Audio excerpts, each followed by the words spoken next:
Hi, my name is Billy D'Addario, and I write romance novels.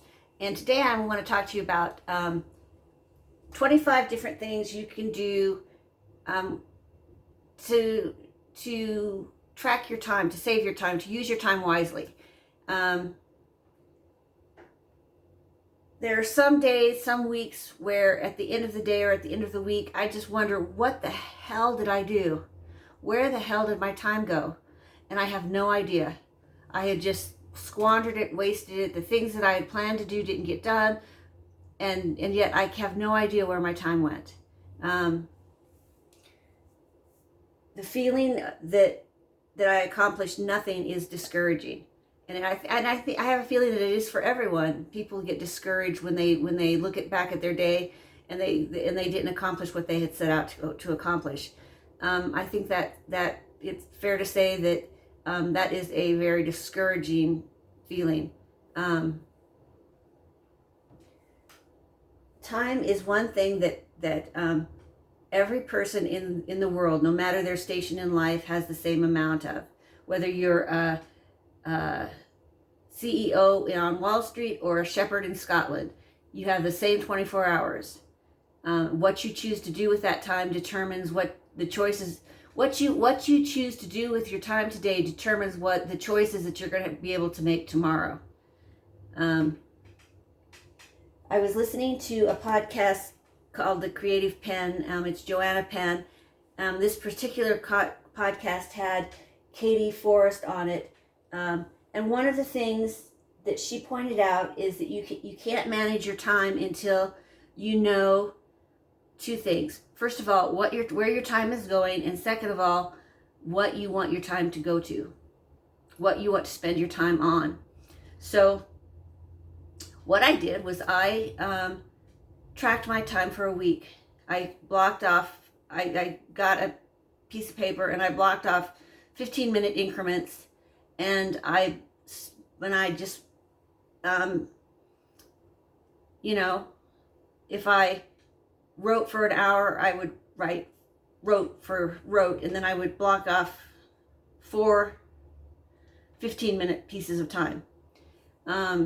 If I was on the phone for 15 minutes, I would block off 15 minutes on the phone. If I checked my emails, I would write that down. So I discovered some things about how I spent my time. I discovered that I spent a lot of time looking at analytics that showed me nothing. I spent a lot of time on Facebook and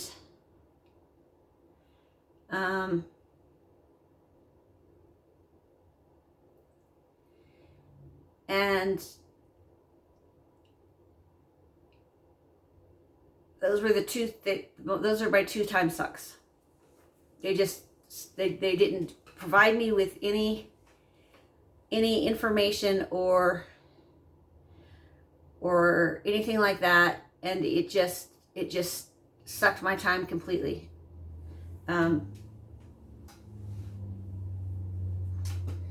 So after a person finds out where their time goes, then they need to decide where they want their time to go.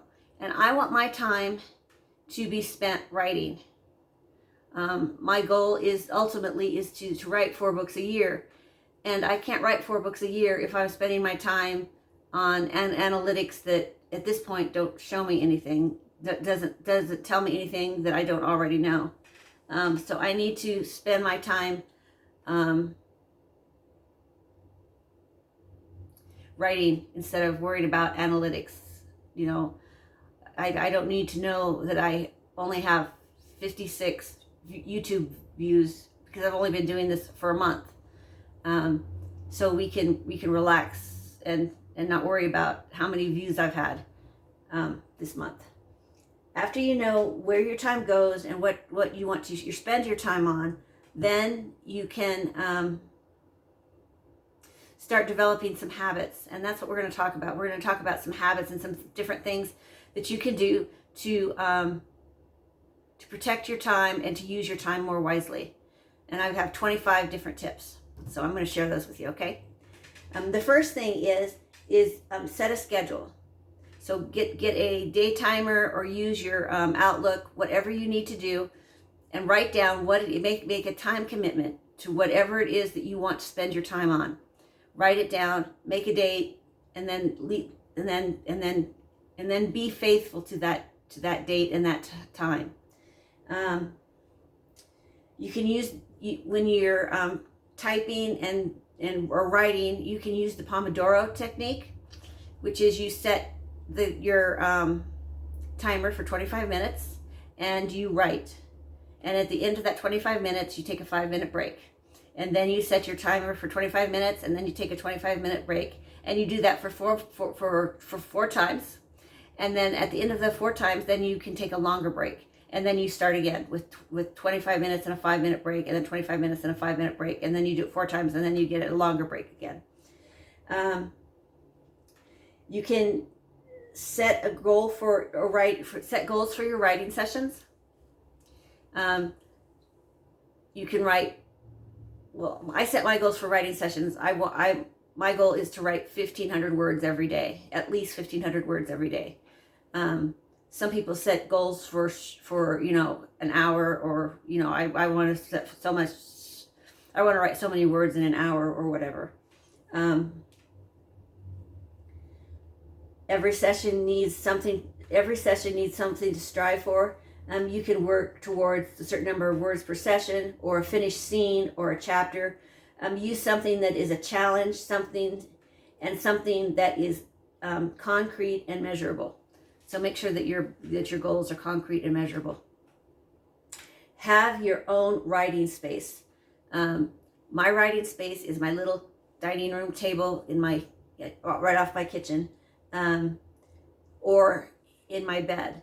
I usually write in my bed because I have back problems and my back gets very sore very quickly, and so I need to lie down usually. So my back is fully supported. So I lie down and I bend my knees and hold my typewriter and I type lying down like this. It's pretty weird to look at. So that's what you need to do. You need to turn off your distractions. So make sure that like your phone isn't dinging every time you get a new friend request on email or on Facebook, or every time you get a new subscriber on YouTube, you don't get a ping. So that way you're looking at your phone all the time, because that there will affect your writing flow, and that will keep you from achieving your writing goals. Use a to-do list, written a separate to-do list, so that way you can mark things off as you finish them. It'll give you a sense of accomplishment, and it'll make you feel positive about your day, and it'll make you feel like you're on a roll. And as you start checking things off, it'll just make you feel good. Get up early or stay up late to write, so that way you're not being interrupted by children or husbands or other people doing their thing. Don't wait to be in the mood to write.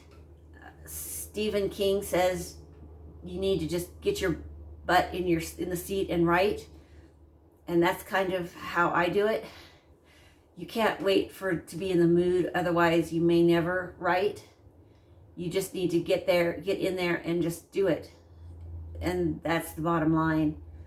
If you wait to be in the mood, you may never be in the mood. You need to broaden your definition of writing, because there are some activities that are part of writing that aren't the actual physical act of writing. Things like reading, learning, editing, things like that are also part of the act of writing that aren't the physical act of writing. And so if you're not in the mood to do the physical act of writing, try doing one of those other things that are part of writing for a little while, and maybe that'll bring you into the mood of writing. But don't put off the physical act of writing for too long.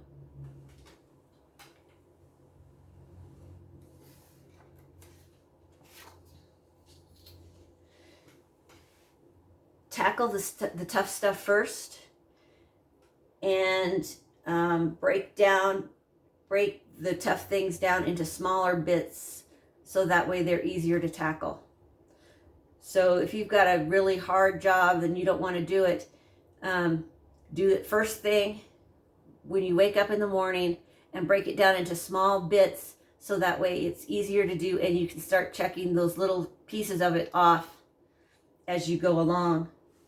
And don't believe in the myth of multitasking.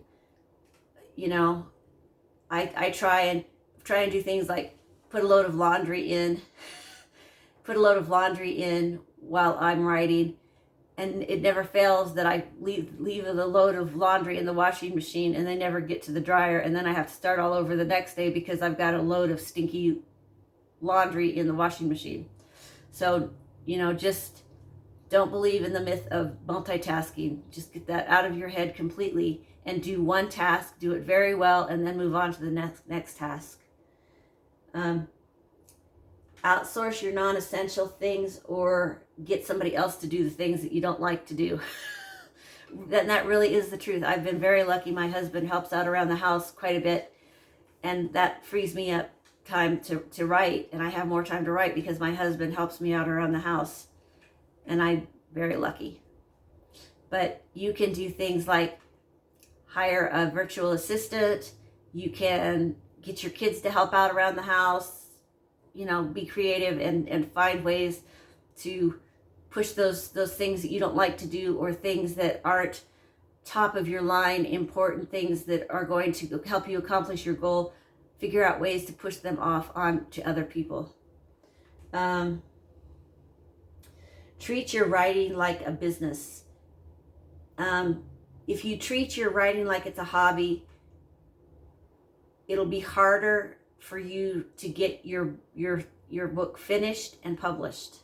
If you treat your writing like it's a business, and you come in every day and you write like you're an employee, then you'll stand a much greater chance of being published, because you'll stand a much greater chance of finishing your book, of finishing your novel, or finishing whatever piece of writing you're working on.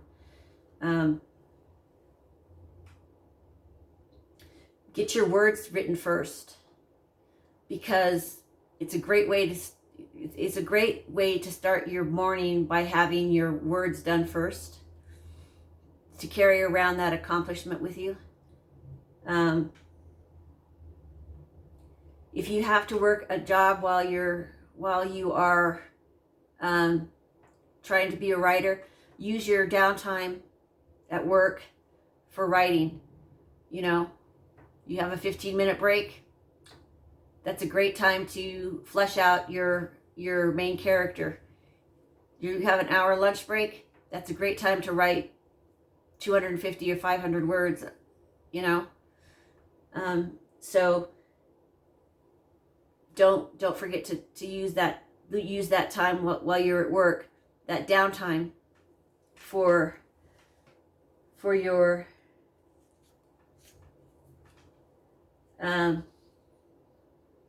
writing. Number 16, we're already at number 16. Say no. And Oprah Winfrey had a great quote, and it goes like this: no is a complete sentence. You don't have to give an excuse, just say no. When somebody asks you to do something and you need to write, you don't need to give an excuse. You don't need to say, no, I need to write. No, I have other plans. No, I'd really like to, but I can't. Just say no. And I know that it works with my mom. And when I start to make excuses, then she comes back with, well, you could do this instead, or you could do that instead. And if I just say no, she accepts it much better, and I feel like she's less upset with me if I just say no and just make it that clear and that easy. Um, you need to accept your limitations, is number 17. Know that you may not be able to do everything and be everything to everyone. You're only one person. It's the Sylvia Plath dilemma. So remember Sylvia Plath in the bell jar. She was standing in a crossroads, and she sees the plum tree, and she wants to be everything and wants to do everything, but she is unable to, and the plums begin to drop off rotten, and she goes hungry. And that's kind of, you need to make choices. You can't be everything to everyone, so make good choices. And remember that your writing, you may want your writing to be a priority, and if you want your writing to be a priority, then you may need to let some other things go. So just keep that in mind. You can do a thing called beat the clock when you're doing your writing, which is you write for an hour and you see how many words you can write, and then you set your timer again for an hour and you see if you can write more words than you did your first hour. You can do what is called make the meal of it, and that's where you write 500 words in the early morning, and then at noontime you write 1,000 words, and then later in the evening you write 2,000 words, and then in between, twice a day, you write 250 words, and that's your snack. So you write a breakfast, a lunch, a dinner, and then 2 snacks. And that there gives you 4,000 words in a day, and in no time you'll have 50,000 words. In some genres, that's enough to be a book. In other genres, you need more than 50,000 words. I write romance, and so 50,000 words is the average romance novel. So write midnight till morning. If you can't find any other time to write, get up at midnight when everyone else is asleep and write until morning when everybody gets up. You remember, though, that you have to find a good time to sleep, and you have to find time for other things, so if you have to take care of yourself. So if you're writing from midnight till morning, then make sure that you're finding a time to sleep. Are you going to sleep from morning till 8? And is your family going to be able to accept that, and things like that? So keep that in mind. Make sure that you're getting enough downtime. You need to make sure that you're filling the creative well. So it's not going to do any good to work hard, and then have total burnout. So that way you're not able to finish the book that you have, or start the next book. Number 23 is edit, or plan more, edit less. And for pantsers, where you just kind of go with the flow and your story takes you where it takes you along for the ride,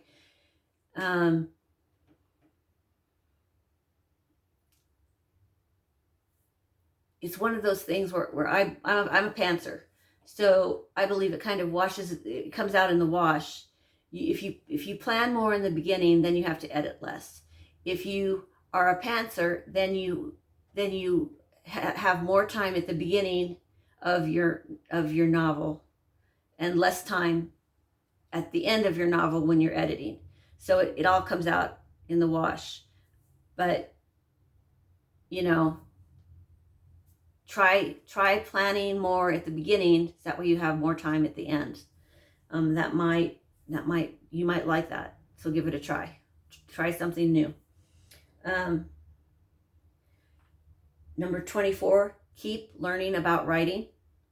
I just finished a book about um, writing novel structure, romance novel structure. And it was great. I never understood novel structure and story structure. And I read this book, and now it's clear as a bell. And it's something that I'm glad I spent 5 hours reading this book, and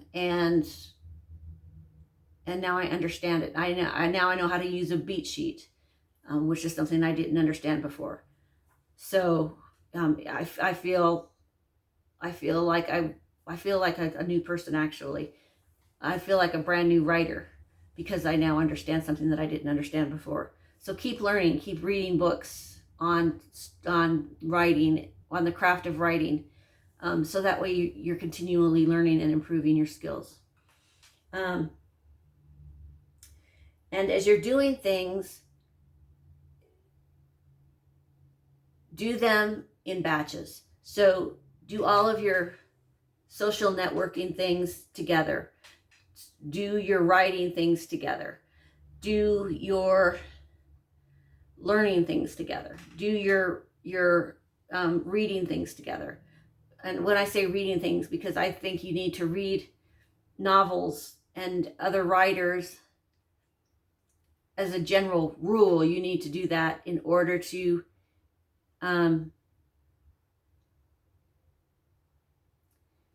learn subtle tricks of the trade. You need to read novels in a technical way, so that way you can learn subtle tricks that you can't learn from a technical guide, so to speak. So anyway,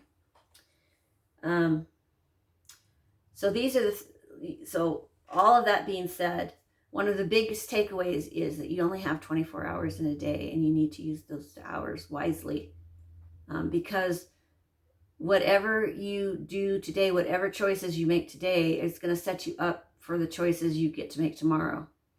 So if you waste today, then tomorrow you won't have as many choices as you could have, if you know what I mean.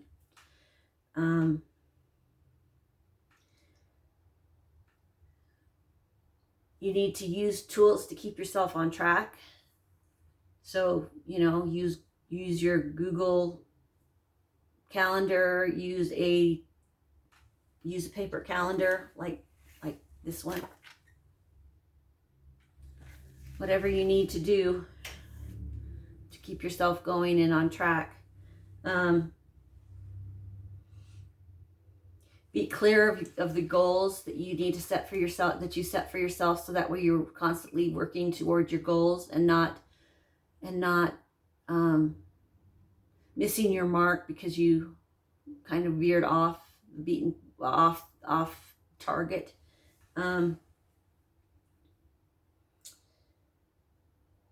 So if you like this video, if you would please hit the like button, I would surely appreciate it. If you could share this with others, that would be swell. Leave a comment and tell me what time management things you use, and tell me what your goals are. What are you working toward? What tools do you use to help you achieve your time management? And comment in the box below. Thanks, and have a great day. Keep writing.